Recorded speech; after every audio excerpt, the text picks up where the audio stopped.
Et salut à tous, bienvenue dans cette nouvelle journée à Senmonolomu. Alors pour commencer la journée, j'ai pris un Dokadok. Voilà, ça faisait très longtemps que j'en avais pas pris.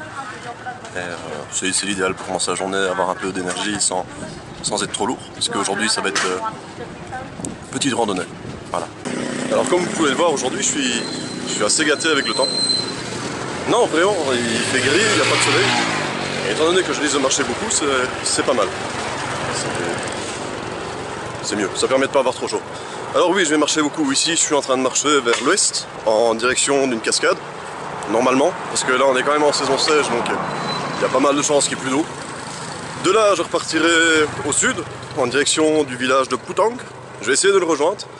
Alors je dis bien essayer, parce que quand je regarde sur carte, il n'y a aucune route qui y mène, enfin, pas de là où je viens, il faudrait que je fasse tout un détour de plusieurs kilomètres, donc moi je vais essayer de tracer au plus droit. Donc sur carte, il n'y a pas de chemin, mais en vision satellite, on voit très bien qu'il y a des petits sentiers qui sont régulièrement utilisés. Donc normalement, je devrais pouvoir prendre un sentier et rejoindre Putang. Et de là, je repartirai, je reviendrai ici. Donc j'en ai à peu près pour une 20-30 km selon le détour que je dois faire.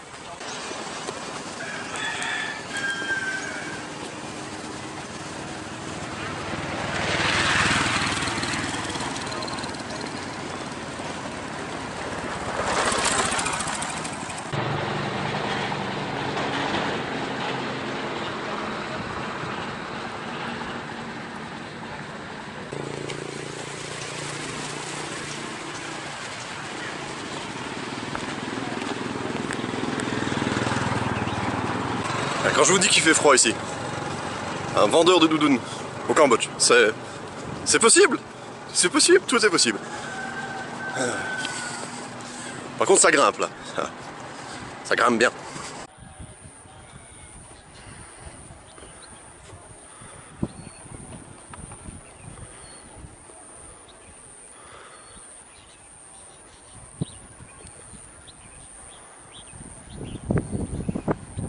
Bon, à chaque fois que je suis en province, je le dis, mais c'est dingue comme les gens sont sympathiques ici, quoi.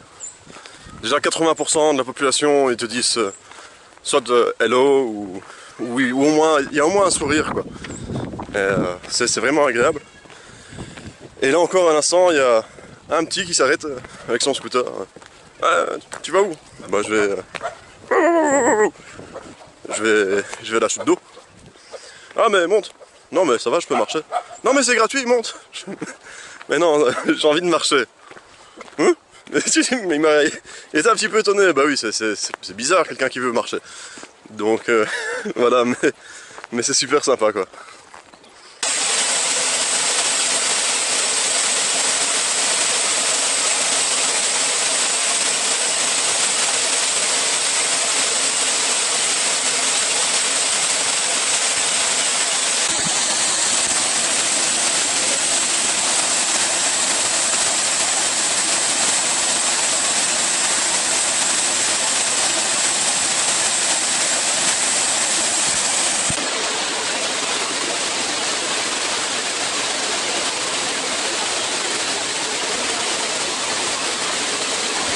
Et voilà, premier objectif de la journée atteint.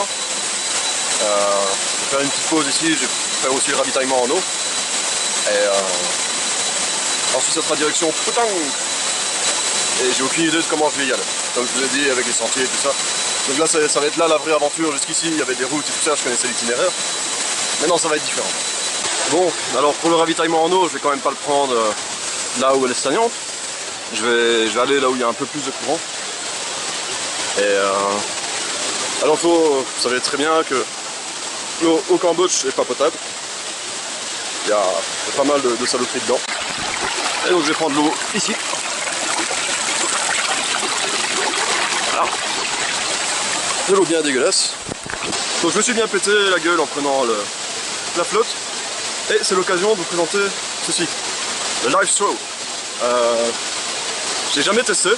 J'ai découvert en fait 2 semaines avant le départ et j'ai pas testé. Apparemment ça filtre 99,99% des bactéries. Donc on va voir, je vais tester. Si jamais je tombe malade, ben, c'est que ça fonctionnait pas. Mais ça, je vous ferai une petite vidéo, ça sera aussi l'occasion de découvrir les hôpitaux cambodgiens.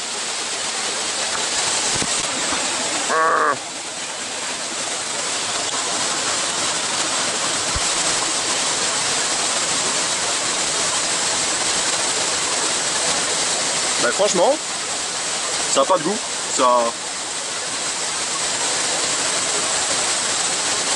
Voilà, c'est de l'eau. C'est de l'eau, j'espère que ça l'a rendu potable. En tout cas, elle est fraîche, c'est agréable.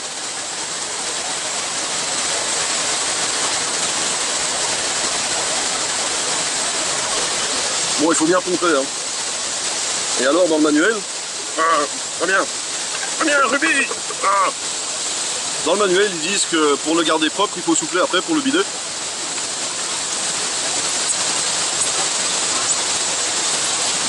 Voilà. Présentation du Live Straw. Franchement, avec ce truc, il y a moyen de filtrer 1000 litres d'eau. Donc c'est à peu près 1000 litres d'eau, c'est à peu près la consommation d'un an, quoi. Donc franchement, pour les voyageurs, un petit peu... Bon, après il faut trouver de l'eau, ça c'est autre chose. Mais ça permet d'éviter de se balader avec une bouteille ou même des cachets qui sont... J'ai des cachets, bon, que j'ai pas pris avec moi vu que je voyage léger. Mais généralement, un cachet, il faut attendre 2 heures avant que l'eau soit filtrée.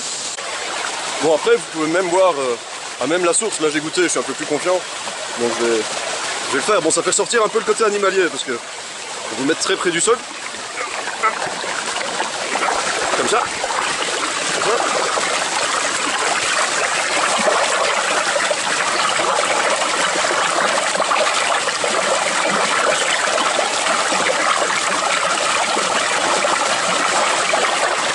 Ah, j'ai pas peur. Hein. Après, j'espère que ça fonctionne vraiment, sinon je suis dans la merde.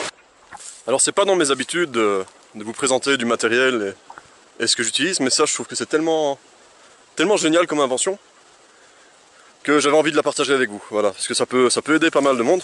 Enfin, ça peut aider pas mal de monde, ouais, si vous faites de la randonnée ou si vous partez dans un pays où vous n'êtes pas vraiment sûr de la qualité de l'eau. Parce que ouais, même de l'eau de robinet, vous pouvez prendre de l'eau de robinet, boire avec ça vous la filtre. Je trouve que c'est génial. Donc voilà, j'avais envie de vous présenter ça. Bon alors, le village de Phuthang, il est quelque part par là. Là je suis sur un sentier qui est utilisé assez régulièrement. Donc il est indiqué sur aucune carte, mais voilà. Je sais, enfin on peut le voir qu'il est utilisé assez régulièrement. Bon, ce qui me dérange c'est les hautes herbes, du coup je suis en manche. Alors j'aimerais bien pouvoir couper tout droit comme ça, un petit peu à travers, sans vraiment faire attention où je vais. Mais le problème c'est que je dois suivre des pistes qui existent déjà. Parce que comme je vous l'ai dit, en fait on est sur l'ancienne piste Ho Chi Minh, frontière aussi avec le Vietnam, le Cambodge a été en guerre contre le Vietnam. Et donc ça fait de cette région l'une des régions les plus minées du Cambodge. Voilà, entre les Américains qui ont bombardé pendant la guerre du Vietnam, les Cambodgiens qui ont mis des mines pour se défendre des Vietnamiens pendant la guerre cambo-vietnamienne, et les Vietnamiens qui en ont mis aussi par la suite. C'est une zone qui est pas sympa pour faire du hors-piste. Donc j'essaye vraiment de trouver le bon sentier et je m'aventure pas de trop. Bon, après ce qui me dérange un peu, c'est que le sentier que je viens de trouver, ça fait déjà un petit temps que je suis en train de marcher dessus, il va vers l'ouest. Et putain de merde. Ouais, ça dès que je suis dans la jungle, je deviens parano. Donc il va vers l'ouest et moi je suis censé aller vers le sud. Donc ça m'ennuie un petit peu. Je vais encore continuer quelques minutes. Mais si je trouve pas, je ferai demi-tour, je crois. Gamin! C'est pour rire! Allez, reviens, gamin! On va pas rester tout seul dans ce bois quand même, hein!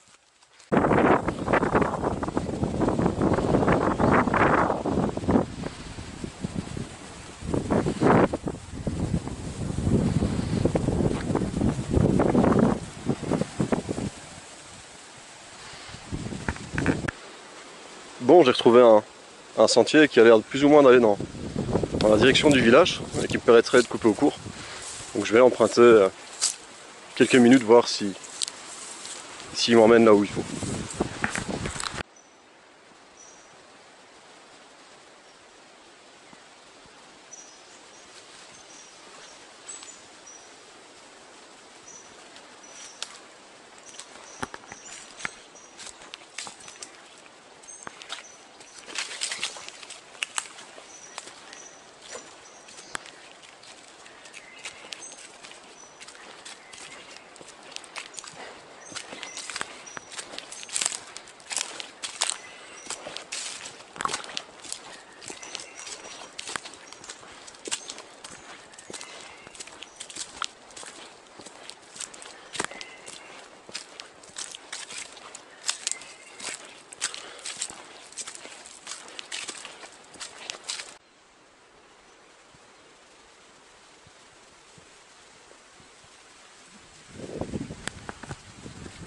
Alors je sais pas si on le verra sur la caméra. En fait il y a des espèces d'insectes volants en vol stationnaire là. Et je sais vraiment pas ce que c'est. C'est inquiétant parce que j'ai l'impression qu'ils sont en vol stationnaire et qu'ils me regardent. Genre ils sont parés à l'attaque. Ils me regardent, ils me fixent. Là ils fixent la caméra. Mais ouais, c'est un peu inquiétant ce genre d'insectes. Surtout qu'ils ont pas l'air de vouloir bouger là. Allez on s'écarte. Allez. On s'enlève, on les laisse passer. On me laisse passer.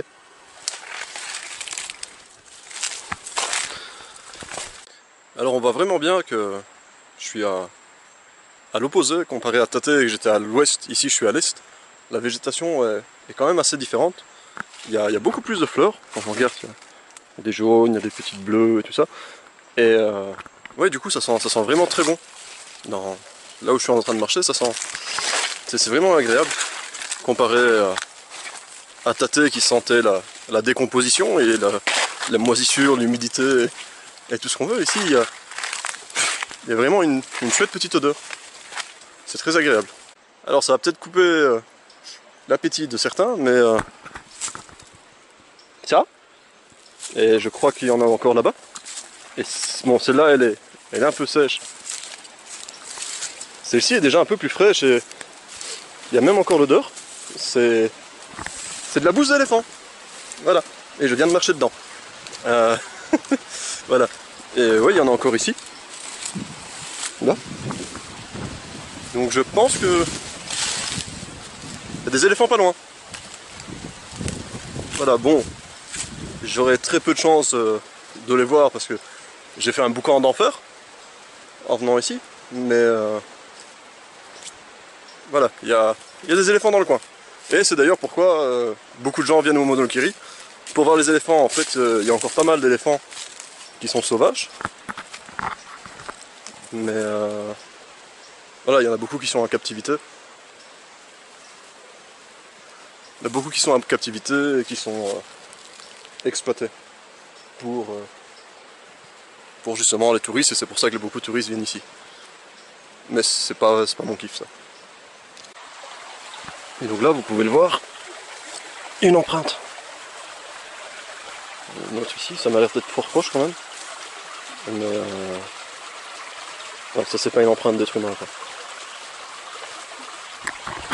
Par contre je suis pas encore assez doué pour dire dans quelle direction il va, ni depuis combien de temps il est passé. Mais voilà, on sait voir des pistes, il suffit d'être un peu attentif quoi.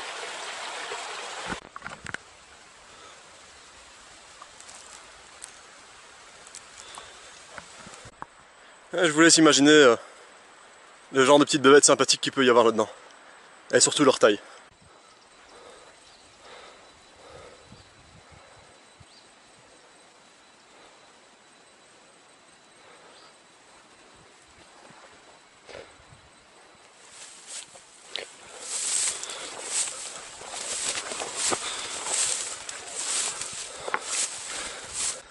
Alors là je suis heureux.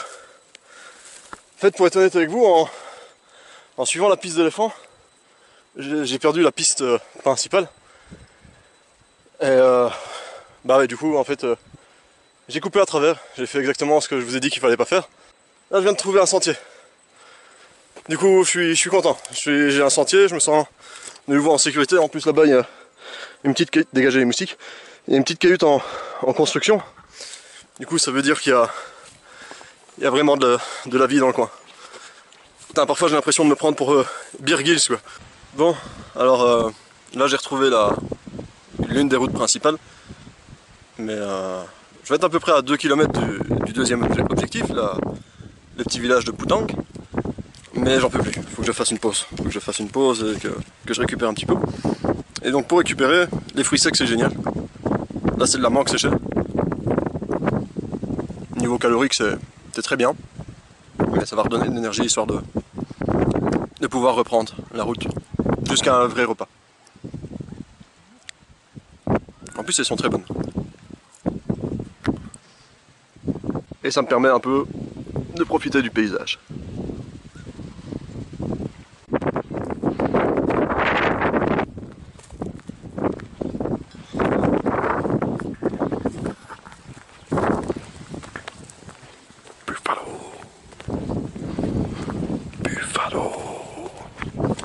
Alors je suis quand même arrivé à Butang. Voilà, je suis content. Je suis content. D'ailleurs, ils ont même des églises baptistes. Butang Mondolkiri. Voilà, au moins ça te dégoûtait. Mais non, je suis content d'être arrivé. Par contre, je suis un peu fatigué. Et à partir d'ici jusqu'à Selmanorum, donc là où je retournais quand même, il y a 10 km. Voilà, c'est tout pile 10 km de là où je suis. Donc c'est chouette. J'aimerais bien quand même trouver un truc à manger. Google me dit qu'il me faudra 2 heures. À peu près 2 heures pour rentrer à Selmanorum. Je compte plutôt 3. Mais voilà.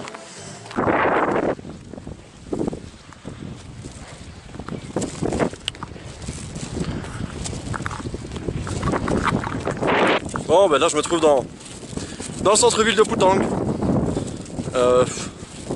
Autant vous dire que j'ai pas trouvé de resto.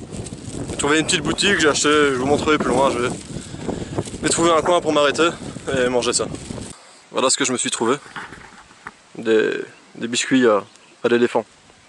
Ah si, il y a un éléphant dessus, du coup ça doit être un biscuit à l'éléphant.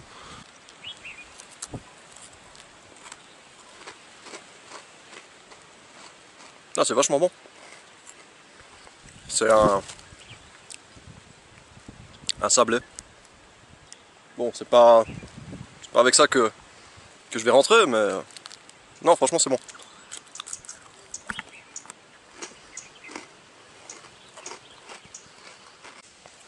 Alors des biscuits c'est bien, mais c'est pas ça qui nourrit. Donc heureusement j'avais pris avec moi des pâtes de poulet. C'est des trucs que j'avais achetés avant de partir.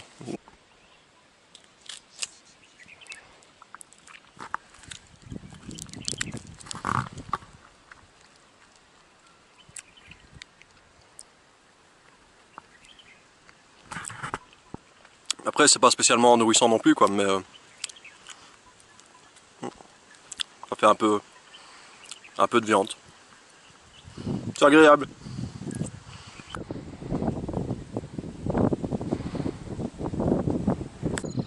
Alors oui, je suis fatigué.